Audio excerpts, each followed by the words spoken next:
Thanks, guys. I wasn't expecting a round of applause. That's amazing. Thanks all for coming down tonight. It's a beautiful summer's evening, kind of. It's obviously a Friday, so it's great to have you all here. I know most of you are fans, so the guy needs no introduction, but he is, of course, a multi-award-winning DJ, a pioneer of the hip-hop and the hip-hop DJ genre, a man who was one of the first hip-hop or rap artists to be inducted into the Rock and Roll Walk of Fame. Please welcome, please give him a warm round of applause. It's Grandmaster Flash.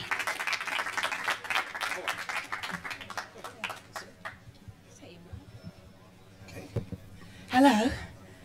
How are you? I'm okay. Feels like the hot seat though, but yeah, it's okay. It's all right. It's just being filmed. It's just going to go out on a podcast for many, many people to watch. First of all, you enjoying your time here in the UK? Absolutely. I've been here for almost a little less than 3 weeks, and I've always enjoyed coming here to London. It's good. It's always good. Now, I've got some questions for you. We've also got some social media questions that were given to us through Twitter, through Facebook, from fans, which I'll be pitching to you. And it's just a chance for us to get to know you a little better. So first of all, without further ado, what is your earliest memory of being influenced by music? My earliest influence is probably my father, who was an avid collector of records. And there was this cardinal rule in the household: never go in the closet where the records live, never go into the living room where the stereo lived. And if you did, you would feel the wrath of Joe Sr. And without making the story too long or drawn out, I used to constantly get my behind kicked over and over and over and over and over again. But I was extremely intrigued of what was in his closet. So I used to watch my dad when he came home from work, and he would put his tools down, and he would go to this closet, and he would pull out these black pieces of plastic, and it had like tunnels in them. And he would take this black piece of wax and go over to this brown wooden cabinet that had a light on the bottom when you switched it on, and it was called a stereo. And I would watch him do this over and over and over and over and over again. Then when I finally thought that I had it, I would wait for him to go off to work in the morning. And when I heard the door slam, bang, I would grab a chair from the kitchen and climb up on a chair and turn the knob and go up there and look at all that lovely black disc. And I would pull a disc out, and I would go to the stereo, and I would turn it on because I watched him so many times. And household said, Joe's going to kill you.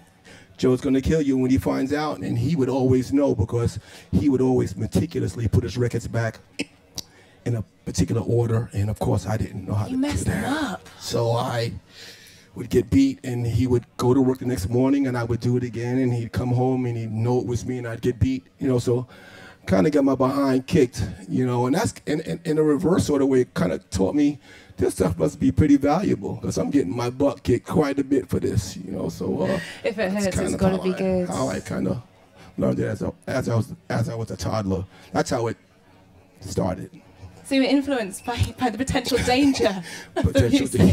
Definite danger. Yeah. Which other artists influenced you at a young age? Well, when people ask me that question, like, artists didn't influence me. I think what it was with me is coming up, when I had my chance to watch DJs play, the way that they would play a song made me confused, maybe even angry. And when people ask me, what is your favorite tunes? I don't have a favorite tune. I have a favorite part of a favorite tune, and that's where my contribution to hip hop is I like the part of the record where the drummer played alone, the drum solo part. That was the best part, and sometimes I would find that drum solo in a pop song, a rock song, jazz, blues, funk, R&B, disco, alternative.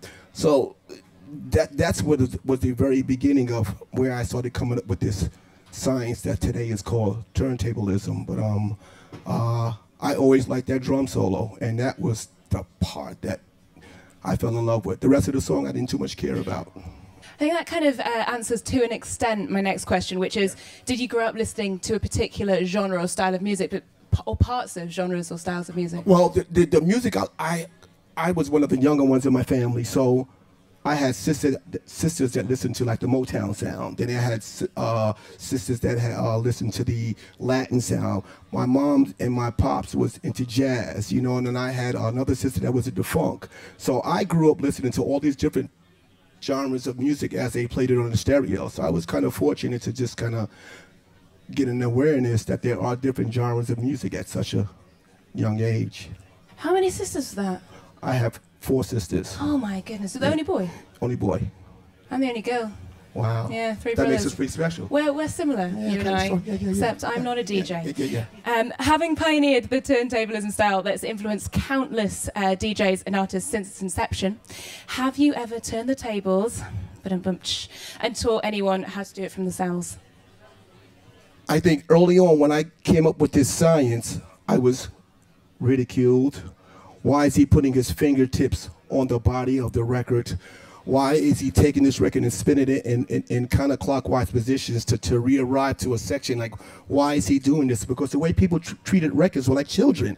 They would take it out of the sleeve very carefully and put it back and this and that and that. Not like you got it in the wrong sleeve. So I kind of made a record really dirty pretty quickly. And for me, the first successful person that I taught how to do this, because I showed so many, was probably Grandmaster Theodore. You know, was probably my first successful student. And then from that point on, it just went on and on and on and on, you know, from there, you know. But I didn't realize what I was really doing, didn't realize it would reach. Do you like teaching other people? I'm a tough teacher. I mean, I don't know. Do I like it? I think I'm pretty hard on you, you know, until you get it right, because I'm really into close to perfection as possible. So I don't know. It's not a bad thing. What advice would you give a young musician today who's trying to fight against the current as you did when you first started?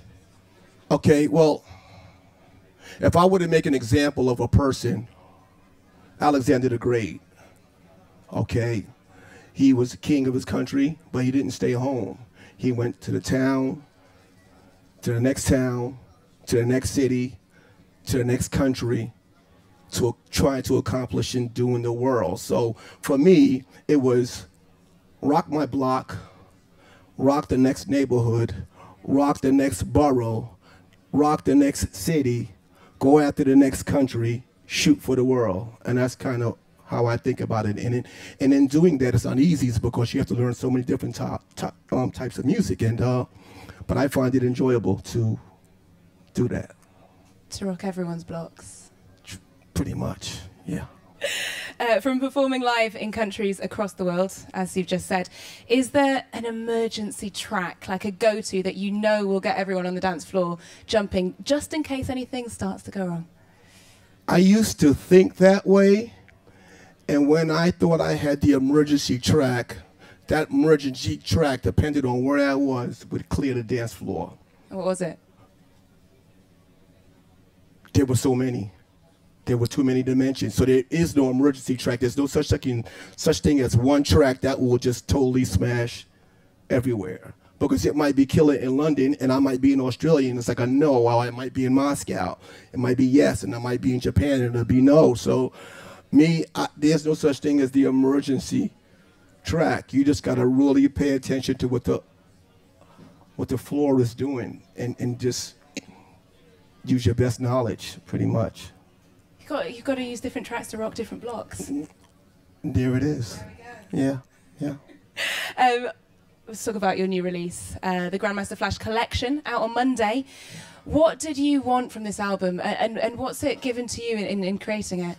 I have to say I've been asked to do this quite a few times from various record labels, and the representatives that came to me didn't sound like they would be able to pull off my wish list. Let's just call it a wish list. So when I said to some of my staff members, I said, listen, I want to do a compilation of sorts. So Haley went out and she looked for somebody by the name of Simon. So in a couple of days, Simon sat me down at lunch and he had this burning desire in his eyes. And I said to him, what I want are not necessarily songs that are chart toppers, but floor smashers. And he looked me dead in my eye and said, let's go. I said, are you absolutely sure? I'm getting ready to give you some suggestions that might be difficult to find. Songs that didn't really sell millions and millions of records, but are great grooves. And he said, let's go. So the biggest mission was making the phone calls, calling up the managers and the record labels and finding out where this is and where that is. I think Simon and I must have went through countless and countless and countless of calls. I don't think we got sleep through the months looking for these particular songs to put on this. And I'd have to say this particular project is my wish list. It is my wish list, and Simon and Sony played a major part in that. I like the sound of Simon. Why do I say Simon? I like him. He sounds like a great guy. He's very serious at what he wants to get done, and that there is probably when I was talking to him eye to eye, it's like I just read his seriousness, and then from there I said, let's do this.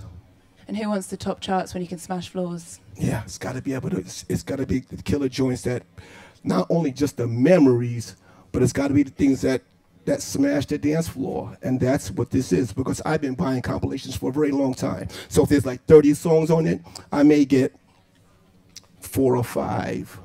But on this compilation here, and because I travel the world, I think the majority of these songs are killer dilla. That's how I see it. Obviously, we're gonna find out on Monday when it drops here. Yeah. But can you give us a little idea of what we can look forward to? On Monday? Yeah. Oh, I don't know. I don't understand your question. To look forward to. What do you mean? What can we expect from it? Oh. Y'all tell me. What can we expect from it? Think it'll be pretty good? You think it'll be pretty good? You think it'll be pretty good? That's it, and that's all I can tell you. I don't know what. Don't give anything away. I think that's the main thing, actually. Yeah. We've got some social media questions now. Sure. So if there's anything you don't like, it's not my fault. It's from other people. Nothing's perfect. We'll see what happens. First of all, Ryan Murphy, not the guy who wrote Glee. What was it like to DJ in the 70s? It was the experimental years, and during those experimental years, I figured out a way to take the break from a pop record and connect it to a jazz record and connect it to a blues record and connect it to an R&B record and connect it to a funk record, each time to the beat. So it was the experimental years of taking all the wonderful music from the 70s, because I am a strong believer that the 70s probably made the best grooves ever, and it spawned the 80s and so on and so on and so on. So during the 70s, I was able to play a Michael Jackson into a Billy Squire, into an incredible bongo band, into Queen, into like all these different genres were quite wonderful, and the grooves were so hot then. So that there is. Was it your favorite decade to DJ in? I think I don't know if I have a favorite decade, because every country that I go to, I learn something new. I learn what not to do and what to do. So it's a progress. It's in works. So that's the only answer I can give you right now, because I'm still doing it. It's constant development, constant combination. Probably, yeah. Well, that would make this decade the best, because you've got the most behind you. I'd have to say, far as an audience, I probably had the biggest audience this year than ever in my career. I get lots of love from around the planet now. It's really wonderful to be recognized as a DJ who has contributed to this culture we call hip-hop. That's actually, I've got a question quite touching on that. Do you think that hip-hop, the music, has become bigger than the culture, since you're talking about hip-hop culture? And that was from J. Homer T. Do I think? I don't understand the question, because the music is part of the culture. So how do I answer that? Or has the culture surpassed the music? The culture and the music are parallel. They're a part of each other. It's like hip-hop is the umbrella. And under the umbrella of hip-hop, there's the DJ, the MC, the breakdancer, and the rapper. So I don't think one is bigger than the other. They all intertwine with each other. I was hoping you'd say intertwined. Inexorably intertwined. Shani Alexander Steele says, what moment in your career do you feel was the most important towards your success as an artist? I would have to say when I figured out a way by putting my fingertips on the record and having absolute control of the vinyl, being able to flawlessly go from one beat to another on time to the beat was probably my most shining moment. Because from there, I was able to build on and do other things musically and other things and other things and other things, and it's got me here. And you remember it as a moment that happens. Yeah, it was a very, very, very, very amazing moment for me. Howard Ellis says, did you ever think when you filmed the scene in Wild Style that all these years later you'd travel the world and be a pioneer in hip-hop? Does anyone ever think they're going to be a pioneer in hip-hop at any point? Absolutely not. You know, because you're in the moment and you're just doing it. So there was no forethought. It was just this, I'm in the present moment at this time, and I think that Wild Style did play a major part, and actually that scene was somewhat of a fallback because we were supposed to shoot that in an outdoor place called the Band Shell, but it started raining really bad, and the producers could not rent the cameras for another day. So they packed up and they took me home, and then some of the crew had to go to the bathroom. So I invited them up to the flat. And they were looking around, and they says, can we shoot that scene right there? I said, right where? I said, could we shoot the scene in your kitchen? I'm like, are you kidding? He says, yeah. And that scene ended up being probably one of the most talked about scenes in the movie. So things just happen by the way they happen. Does it ever just surprise you when it take you by surprise that you are called a pioneer these days? I feel like I've said pioneer a lot, but you know, that's how you get described. I think that we're all born with gifts. That's how we're all born. Some of us find our gifts when we're very young. Some of us find our gifts in our middle years, and some of us find it when it's later on. It's just my gift. That's it. And I'm a human being like everybody else in this room, you know. And it's just my gift. And that's it. I can't take it with me when I'm going. And that's just how I see it. It's just my gift. It's a pretty good gift. I'm good at Minesweeper. There it is. And that's the way it goes. Glad you appreciate that. One final question here from social media. I've got George Gonzalez who says, who or what is your favorite group or artist? I don't know if that's a bit limiting. My favorite group or artist, like I was telling you guys, I don't have a favorite song in its entirety. You can have a collection of artists you love. I'd probably be here till 2050, just saying songs that I would, you know, enjoy. But do I have a favorite song?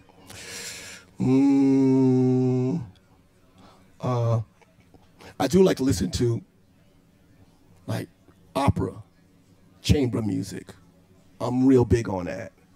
And the reason why I enjoy that music is because of the rhythms that they're on. So when I'm getting busy on the turntable, some of them rhythms I do use. So I listen to like Tchaikovsky, I listen to Stravinsky, you know, I listen to artists like that, you know, those kind of songs I listen to. The other ones I perform to please you guys because I already know them. It's just the idea for me to get you to like them, and that's how it works. But you do like them. Of course I like them, but I mean, it doesn't mean as much to me unless you're like them, because I'm a servant. So the key thing for me is how may I serve you?